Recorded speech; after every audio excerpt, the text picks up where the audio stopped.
My name is Sana Ginwalla. I'm a photographer, archivist, and curator living and working in Zambia, in Lusaka. I was born and raised here. My parents were born in Myanmar, in Burma. Their parents were born in India, and my grandmother was born in Myanmar as well, and my grandfather. So I have a long lineage and history of migration across the Indian Ocean. And I'm the first generation in my family to be born in Zambia. And I grew up here. My whole schooling was done here. My mom was born and raised in Burma. My dad was born and raised until he was 13 in India. And his parents are the ones who were born in India as well, whereas my mother's parents were born in Burma. So they were Indian diaspora. They were part of the Indian diaspora in Burma. And I'm part of the Indian diaspora in Zambia. But when I work in Zambia, when I live here, because of that, Zambia is home. But at the same time, the first time I left for university, or the first time I lived out of Zambia, was when I was 18. And that was the first time I realized that I'm not perceived as Zambian. And when I said that Zambia is home, everybody was confused as to why I was not black. And that's actually why I started Everyday Lusaka, because how people thought of Zambia or of a country in Africa was so narrow and stereotypical. And this was in the UK, our former colonizers, who you'd think would have a bit more understanding of their history. So why I started Everyday Lusaka was out of an anger, actually, of the misconceptions people had of Zambia, or not even knowing where Zambia was, let alone Lusaka, and saying, okay, what are we doing as, creative people, creating visual material to counter this? But for me, it's really looking at how do people like myself, who have to navigate between different identities, find a visual language to describe this, to talk about this.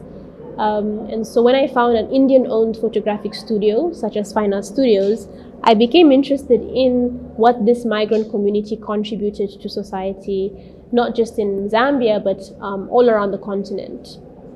And a lot of Indians had come and started photo studios, amongst other things. And so for me, it's really just about looking at in what ways can we better understand our history in a manner that does not obsess over like a national identity. Like nationalism for me is not something that is productive, realistic, conducive to the direction in which we're going in the future. And this type of way of working is not just for people like myself who are Indian Zambian, but even people who are Tonga and Bemba, people who are Malawian and Zambian, people who are South African and Zambian. So anyone who's sort of trying to navigate and play this push and pull thing with belonging, I'm interested in that. I'm interested in what happens there, and in a manner that does not glorify the feeling of belonging. Because if you look at what's happening daily, and specifically now in the political moment in Gaza, what is happening with belonging to land, to people, to place, to history? It's not always straightforward. It's disrupted, it's violent, it's snatched away from you. So in what ways can we talk about belonging that's critical, but also finding a way to speak about it and represent it in some way? How for me, photographs of my family's past, which I have loads of here, allowed me to understand where my parents came from. And of course, this is a privilege that not many have, So there's photographs of my uncle growing up in 1958. There's photographs of my dad with all his brothers as well, And this allowed me to actually visualize, the life they were living outside of Zambia before they even touched foot in Africa, So for me, this type of access led me to understand and position myself in this world as Sana Ginwalla. Even having access to the type of businesses that my uncle and my great-grandfather used to run, gives me a better understanding of like, okay, this is what the livelihood was like. This is what led them, and what led my family here was also work, livelihood, to make a living. A lot of Indians or people migrate for a better living. And so that's why I'm interested in what Zambian history is about, because it's intertwined with that of Indian history and the colonial history, because India and Zambia were both colonized by the same country. A lot of Indians came here as indentured laborers, or to work on railways, to work on coffee plantations, you know. And when the colonial period started to come to an end, Indians then decided like, hey, actually my life here is much better than it was in India. Because in India there was a caste system. Whereas in Zambia or in Africa, Indians were sort of the buffer race between the white folk and the black folk. And so their standards of living would have been slightly higher. Indians were also very, very involved with the freedom struggle and the liberation struggle of many African countries, including Zambia. So for me, it's really perhaps a point of pride that I feel, but also just my desire to highlight things that have not been highlighted before, which is what the whole ethos of Everyday Lusaka and Zambia Belonging is. Like, what are we not seeing publicly? What are we not highlighting enough? Which stories are we overlooking that are existing through the everyday, that form part of society's like foundation? And how can we sort of make mainstream what's in the margins? That's what I'm really interested in.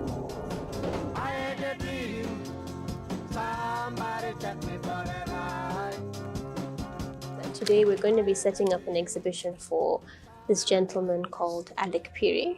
So as you can see, he used to work at photo studios around Lusaka.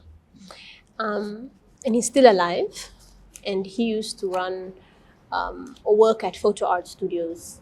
And how I found Alec was actually through this studio, Fine Art Studios, which is what started Zambia Belonging. And it's a very old studio, and the person who actually ran the studio, who founded the studio, was his employer. And later on, he went to start another studio called Photo Art Studios, which is where Alex started working when he was just 17 years old. So when I was doing research about this Fine Art Studios, I was looking for more people who were taking photographs of Zambia back then, and they all directed me to by Alec. And so Alec used to work towards the end of his career at Phil Photo. So these are where I'm assuming these photos were taken, because it's in color and he's much older. But what the exhibition is actually going to be showing is his work when he used to run his own studio in Kanyama, which was called Kwacha Art Studios.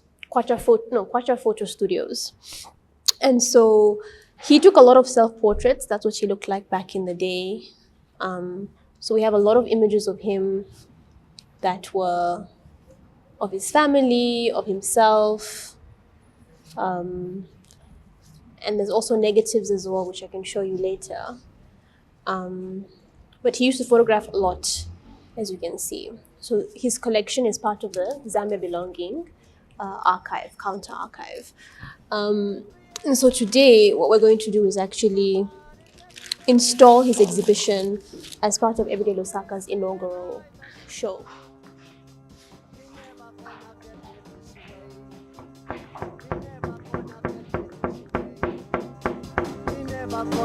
I